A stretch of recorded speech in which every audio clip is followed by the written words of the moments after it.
says, aha, I think I know what this is, and this is what the result should be. So after all of that, basically what we knew, we had this strong potential for using machine learning to apply for sperm selection by combining a few different features: morphology, motility, DNA integrity, which could possibly make a big impact in his clinic and of course fertility in general. And so it led us to our solution, which is actually a world first that uses artificial intelligence to select the best quality sperm for IVF. And we do this by predicting the level of DNA fragmentation in sperm without using chemicals in a manner that is exponentially faster and cheaper than any existing method, all the while maintaining a very, very high accuracy rate. Now, talking about the accuracy, this is from my initial build, a validation study that we ran. We based this on CMA3, which is one of the fluorescent type of tests. It measures DNA immaturity. We got a 70% accuracy. We ran this from 10 patients, 5,000 somatozoa. Now, you might know that, or heard, you get a lot of data to actually build AI. That's true. In this case, 5,000, we multiplied that set because we imaged it on different types of under filters, so fluorescence, bright field, and we use certain types of mathematical augmentation techniques to multiply the data. And we ended up with a 72% accuracy rate in predicting the DNA fragmentation. Now, very interestingly, 72%, what does that mean when you actually use it? Well, if you took a practical example, when you remember that video that I showed you where the sperm is selected, there's no way for a manual, a human practitioner to know if that sperm is good quality or not. So if there's a whole lot of sperm on in a petri dish and you have to select one, you're going to be choosing at random. So this black line that you see over here is effectively your choice, a random choice of selecting sperm. Now, at every single level you'll see a computer implementation, a machine choice, even at a level of 70% accuracy, outperforms a human in selection.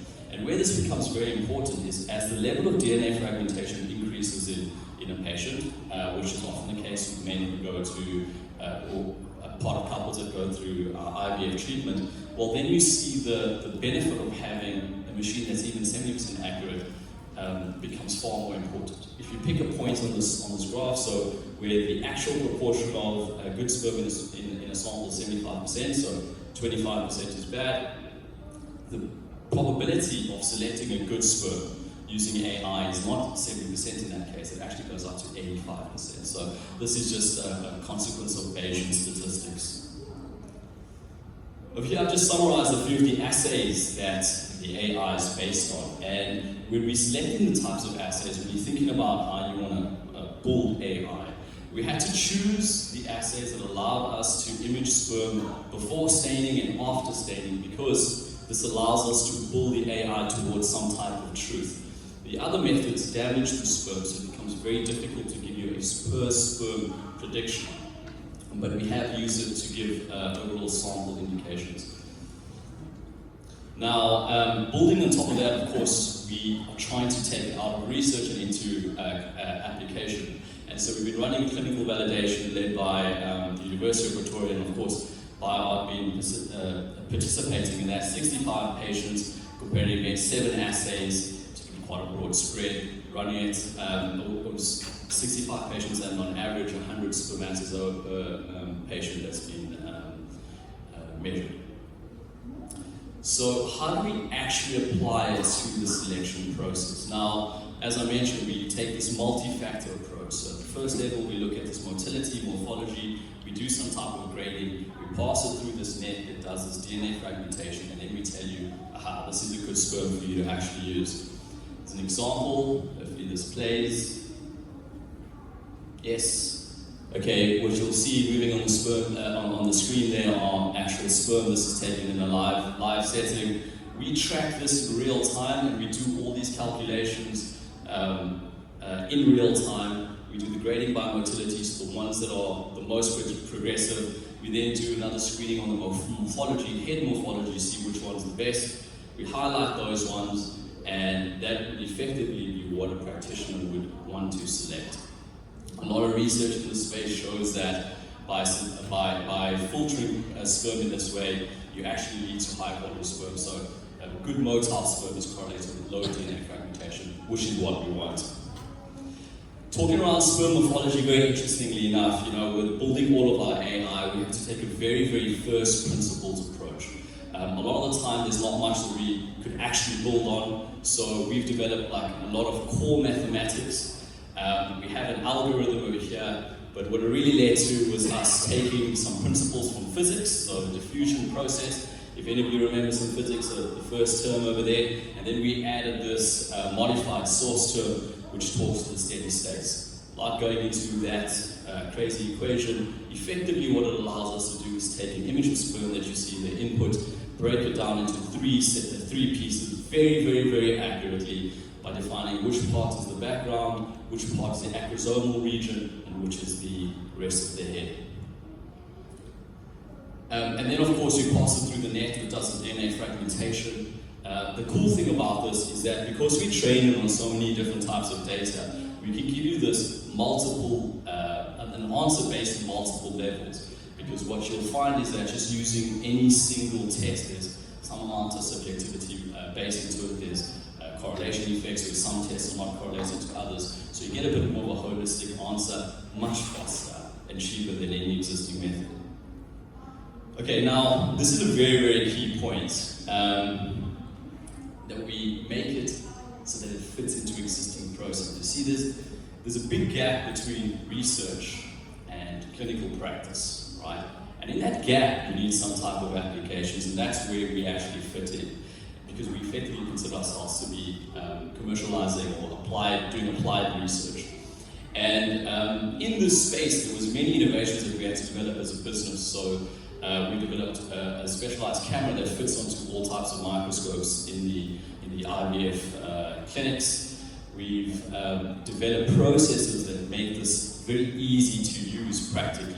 Because what you'll find is, from a pure academic sense, there's AI that exists, there's lots of papers, but you don't ever see that in practice, because it really is very difficult to apply AI processes or any type of digital processes in environments that are largely analog. And so it does take a little bit of that thinking. Now, I thought it would be useful to also talk about some of the other applications that we've designed artificial intelligence for. Two are quite important and relevant in South Africa. So the one is cervical cancer. Of course, it's a leading cause of cancer deaths for South African women. What we've done is we've actually developed this AI that can take in samples from LBC, so after the slides have been created at the labs, we use whole slide images to capture, to digitize these entire slides. Now, interestingly, we don't look, so when a cytologist looks at a slide, they have to look at a limited field of view, because it's impossible to see every single slide.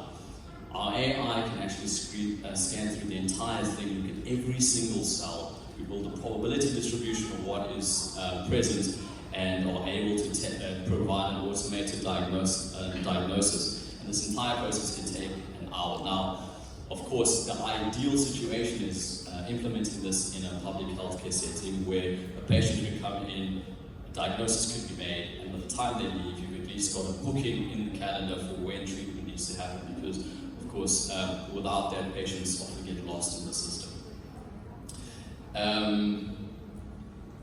The other application of ours is in hematology, where we do blood morphology. Again, what we're solving here is a severe shortage of skills in the space when it comes to analysis and streamlining the accuracies. We can take in blood samples, we use our AI to scan through it. We've done validation studies with some of the large pathology labs in South Africa, 98% accuracy consistently, and dramatic improvement in turnaround times. So, to conclude this talk, what are the key things that I would like you to remember from here? Well, firstly, of course, we've been applying artificial intelligence is a tool, and you can use it to optimize many repetitive tasks that you might find in your day-to-day life. We, of course, have been using this to develop some really groundbreaking technology, specifically in the field of fertility. But there is this need to bridge a gap, right? So when you approach AI, you have to, and if you're interested in applying it in your own field, you have to think about how you're going to bridge this gap from this idea to actually implement it in practice. That may need other types of innovations to be developed. And of course, the key thing is it is a tool, and I believe that if you follow the right approach, you will be able to find a space for it within your own fields and your own practices. All right, thanks.